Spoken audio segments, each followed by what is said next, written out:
राधे कृष्ण आप सभी को। उत्पन्ना एकादशी व्रत कथा महात्म्य। श्री सूत जी बोले, हे विप्रों, भगवान श्री कृष्ण ने विधि सहित इस एकादशी महात्म्य को अर्जुन से कहा था। प्रभु में जिनकी श्रद्धा है वे ही इस व्रत को प्रेम पूर्वक सुनते हैं और इस लोक में अनेक सुखों को भोगकर अंत में वैकुंठ को प्राप्त करते हैं। एक बार अर्जुन ने भगवान श्री कृष्ण से पूछा, हे जनार्दन, एकादशी व्रत की क्या महिमा है? इस व्रत को करने से कौन सा पुण्य मिलता है? इसकी विधि क्या है? सो आप मुझे बताने की कृपा करें। अर्जुन के ये वचन सुन भगवान श्री कृष्ण ने कहा, हे अर्जुन, सर्वप्रथम हेमंत ऋतु के मार्ग शीर्ष माह में कृष्ण पक्ष की एकादशी का व्रत करना चाहिए। दशमी की संध्या को दातून करनी चाहिए और रात्रि को भोजन नहीं करना चाहिए। एकादशी को प्रातः संकल्प नियम के अनुसार कार्य करना चाहिए। मध्याह्न को संकल्प पूर्वक स्नान करना चाहिए। स्नान से पूर्व शरीर पर मिट्टी का लेप लगाना चाहिए। स्नान के बाद मस्तक पर चंदन का तिलक लगाना चाहिए। चंदन लगाने का मंत्र इस प्रकार बोलना चाहिए, अश्वक्रांते रथक्रांते विष्णुक्रांते वसुंधरे उद्धृतापि वराहेण कृष्णेन शतबाहुना मृत्तिके हर में पाप यन्मया पूर्वक सचिंतम त्वचा हतेन पापेन गच्छामि परमाम गतिम। स्नान के उपरांत धूप दीप नैवेद्य से भगवान की पूजा अर्चना करनी चाहिए। रात्रि में दीपदान करना चाहिए। ये सभी सात्विक कर्म भक्ति पूर्वक करने चाहिए। रात में जागरण करते हुए श्री हरि के नाम का जप करना चाहिए तथा किसी भी प्रकार के भोग विलास या स्त्री प्रसंग से सर्वथा दूर रहना चाहिए। हृदय में पवित्र एवं सात्विक विचारों को ही स्थान देना चाहिए। इस दिन श्रद्धा पूर्वक ब्राह्मणों को दान दक्षिणा देनी चाहिए और उनसे अपने पापों की क्षमा मांगनी चाहिए। धार्मिक जनों को शुक्ल पक्ष और कृष्ण पक्ष की दोनों एकादशियों को एक समान समझना चाहिए। इनमें भेदभाव नहीं करना चाहिए। ऊपर लिखी विधि के अनुसार जो मनुष्य एकादशी का व्रत करते हैं उनको शंखोद्धार तीर्थ एवं दर्शन करने से जो पुण्य प्राप्त होता है वह एकादशी व्रत के पुण्य के 16वें भाग के बराबर भी नहीं है। हे अर्जुन, व्यतिपात योग में, संक्रांति में तथा सूर्य और चंद्र ग्रहण में दान देने से और कुरुक्षेत्र में स्नान करने से जो पुण्य प्राप्त होता है वही पुण्य मनुष्य को एकादशी का व्रत करने से प्राप्त होता है। हे कुंती पुत्र, जो फल वेद पाठी ब्राह्मणों को 1000 गोदान करने से प्राप्त होता है उससे 10 गुना अधिक पुण्य एकादशी का व्रत करने से मिलता है। 10 श्रेष्ठ ब्राह्मणों को भोजन कराने से जो पुण्य प्राप्त होता है वह एकादशी के पुण्य के 10वें भाग के बराबर होता है। निर्जल व्रत करने का आधा फल एक बार भोजन करने के बराबर होता है। अतः एकादशी का व्रत करने पर ही यज्ञ, दान, तप आदि मिलते हैं, अन्यथा नहीं। अतः एकादशी का व्रत अवश्य ही करना चाहिए। इस एकादशी के व्रत में शंख से जल नहीं पीना चाहिए। मांसाहार तथा अन्य निरामिष आहार का एकादशी के व्रत में सर्वथा निषेध है। एकादशी व्रत का फल हजारों यज्ञों से भी ज्यादा है। भगवान श्री कृष्ण के वचन सुन अर्जुन ने कहा, हे प्रभु, आपने इस एकादशी का व्रत के पुण्य को अनेक तीर्थों के पुण्य से श्रेष्ठ तथा पवित्र क्यों बतलाया है? कृपा करके यह सब आप विस्तार पूर्वक कहिए। श्री कृष्ण बोले, हे पार्थ, सतयुग में एक महाभयंकर दैत्य हुआ था। उसका नाम मुर था। उस दैत्य ने इंद्र आदि देवताओं पर विजय प्राप्त कर उन्हें उनके पद से हटा दिया। तब इंद्र ने भगवान शंकर से प्रार्थना की, हे भोलेनाथ, हम सब देवता मुर दैत्य के अत्याचारों से दुखी होकर मृत्यु लोक में अपना जीवन व्यतीत कर रहे हैं। राक्षसों के भय से हम बहुत दुख और कष्ट भोग रहे हैं। मैं स्वयं बहुत दुखी और भयभीत हूँ। अन्य देवताओं की तो बात ही क्या है। अतः हे कैलाशपति, कृपा कर आप मुर दैत्य के अत्याचारों से बचने का उपाय बतलाइए। देवराज की प्रार्थना सुन शंकर जी ने कहा, हे देवेंद्र, आप भगवान श्री हरि के पास जाइए। मधु कैटभ का संहार करने वाले भगवान विष्णु देवताओं को अवश्य ही इस भय से मुक्त करेंगे। महादेव जी के आदेश अनुसार इंद्र तथा अन्य देवता क्षीर सागर गए, जहाँ पर भगवान श्री हरि शेष शैया पर विराजमान थे। इंद्र सहित सभी देवताओं ने भगवान विष्णु के समक्ष उपस्थित होकर उनकी स्तुति की। हे तीनों लोकों के स्वामी, आप स्तुति करने योग्य हैं। हम सभी देवताओं का आपको कोटि कोटि प्रणाम है। हे दैत्यों के संहारक, हम आपकी शरण में हैं, आप हमारी रक्षा करें।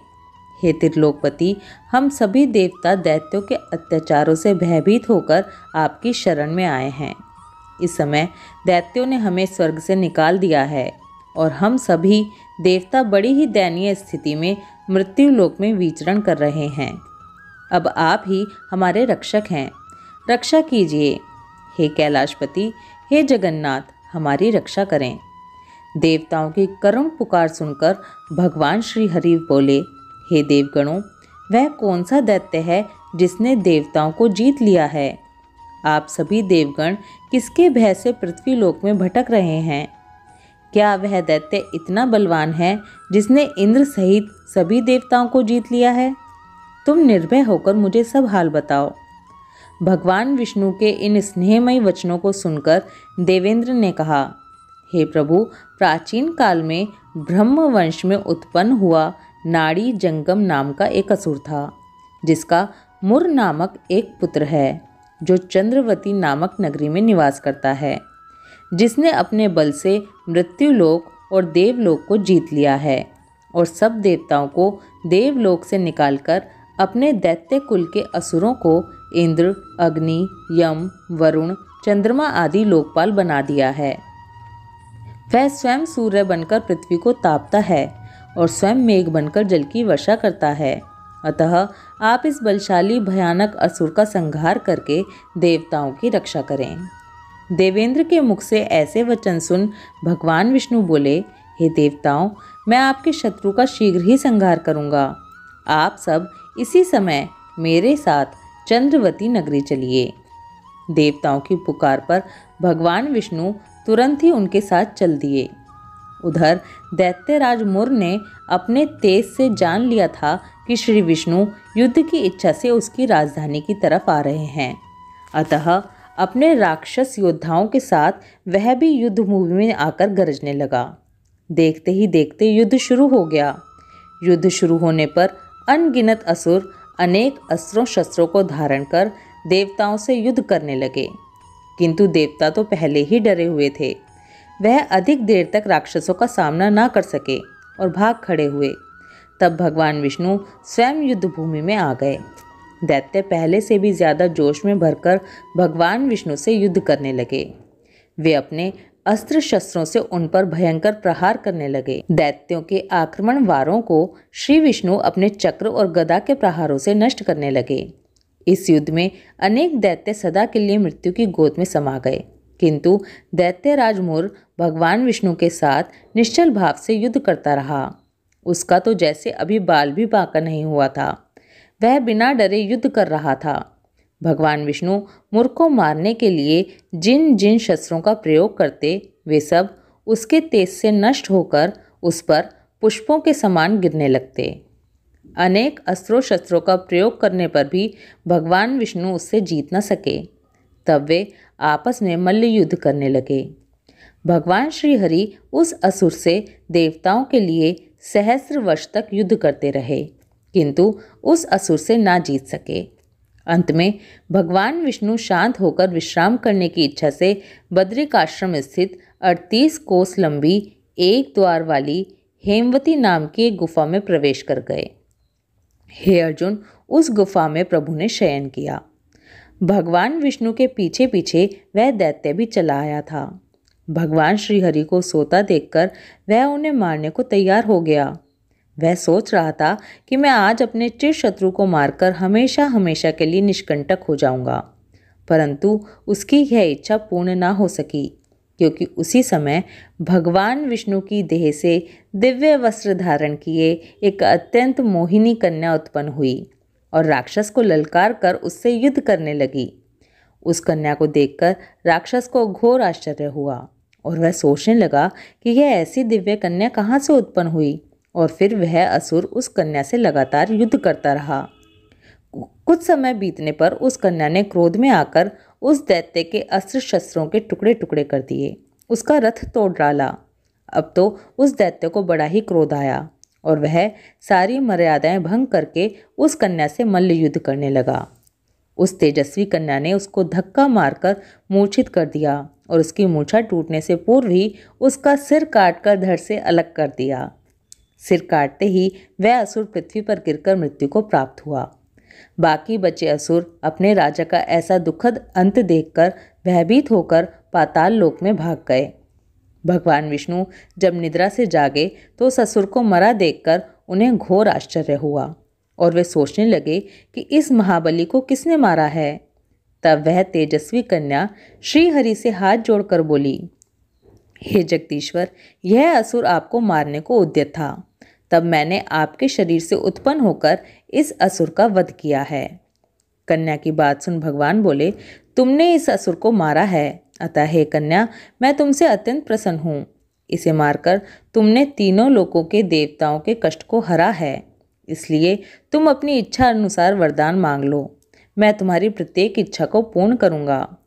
भगवान की बात सुन कन्या बोली, हे प्रभु, मुझे यह वरदान दीजिए कि जो भी मनुष्य या देव मेरा व्रत करे उसके सभी पाप नष्ट हो जाएं और अंत में उसे स्वर्गलोक की प्राप्ति हो। मेरे व्रत का आधा फल रात्रि को मिले और उसका आधा फल एक समय भोजन करने वाले को मिले। जो श्रद्धालु भक्ति पूर्वक मेरे व्रत को करे वे निश्चय ही वैकुंठ लोक को प्राप्त करे। जो मनुष्य मेरे व्रत में दिन तथा रात्रि को एक बार भोजन करे वह धन धान्य से भरपूर रहे। कृपा करके मुझे ऐसा ही वरदान दीजिए। भगवान श्री हरि ने कहा, हे कन्या, ऐसा ही होगा। मेरे और तुम्हारे भक्त एक ही होंगे और अंत में संसार में प्रसिद्धि को प्राप्त होकर मेरे लोक को प्राप्त करेंगे। हे कल्याणी, तुम एकादशी को पैदा हुई हो, इसलिए तुम्हारा नाम भी एकादशी हुआ, और क्योंकि तुम मेरे अंश से उत्पन्न हुई हो इसलिए संसार में तुम उत्पन्ना एकादशी से जानी जाओगी। तथा जो मनुष्य इस दिन व्रत करेंगे उनके समस्त पाप नष्ट हो जाएंगे। तुम मेरे लिए अब तीज, अष्टमी, नवमी और 14 से भी अधिक प्रिय हो। तुम्हारे व्रत का फल सब तीर्थों के फल से भी महान होगा, यह मेरा अकाट्य कथन है। इतना कहकर भगवान श्री हरि उसी स्थान पर अंतर्ध्यान हो गए।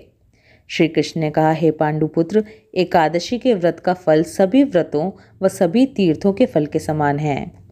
एकादशी व्रत करने वाले मनुष्य के शत्रुओं का मैं जड़ से नाश कर देता हूँ और व्रत करने वाले को मोक्ष प्रदान करता हूँ। उन मनुष्य के जीवन के जो भी कष्ट होते हैं मैं उन्हें भी दूर कर देता हूँ। अर्थात मुझे अत्यंत प्रिय एकादशी के व्रत को करने वाला प्राणी सभी ओर से निर्भय और सुखी होकर अंत में मोक्ष को प्राप्त होता है। हे कुंती पुत्र, यह मैंने तुम्हें एकादशी की उत्पत्ति के विषय में बतलाया है। एकादशी व्रत सभी पापों को नष्ट करने वाला और सिद्धि प्रदान करने वाला है। श्रेष्ठ मनुष्यों को दोनों पक्षों की एकादशियों को समान समझना चाहिए, उनमें भेदभाव करना उचित नहीं है। जो मनुष्य एकादशी महात्म्य का श्रवण व पठन करेंगे उन्हें अश्वमेध यज्ञ के समान फल प्राप्त होगा। यह मेरा अकाट्य वचन है। उत्पन्ना एकादशी व्रत कथा महात्म्य समाप्त। ओम नमो भगवते वासुदेवाय। राधे कृष्णा।